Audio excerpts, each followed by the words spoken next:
That's not a bad spot to So be in, though. To be kind of almost the lead on that end because they absolutely. And this trusted thing you. is, yes, they trusted me. And like just the explosion matches, because like I did quite a few that for whatever reason didn't make air. I remember 3 weeks in a row. One week I worked Jimmy Rave. The next week I worked Jason Cross, which was like one of those like, man, this is cool. Yeah. Like, this is just me and the dude that I used to travel the roads with, and here we are at TNA.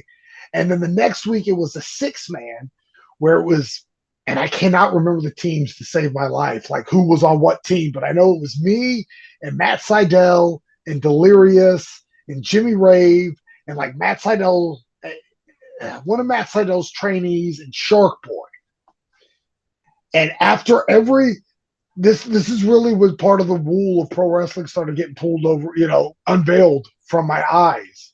Where I did the Jimmy Rave match and we got to the back and Jerry Jarrett was sitting in Gorilla and he goes, "Boys, that may have been the best explosion match I've ever seen."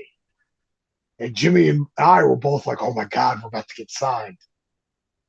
And then the next week, I did the Jason Cross match and I get to the back and Jerry Jarrett looks up and goes, "Boys, that might have been the best explosion match I've Oh ever Lord. seen." I was like, "Oh, all right, cool." Out of And then we do the, curiosity, did he ever bring up a chicken salad recipe? no, not once did I get in no kind of grapes or anything. Like, come on. And then the next week we do the 6-man and I walk to the back and he kind of looks up and he goes, "Boys," and I go, "Let me guess, best explosion match you've ever seen." And he goes, "You took the words out of my mouth." You had a All feeling. right. Yeah. Yeah, it was good. You're right, Jerry. It was good. Classic good match, kid. Yeah, yeah.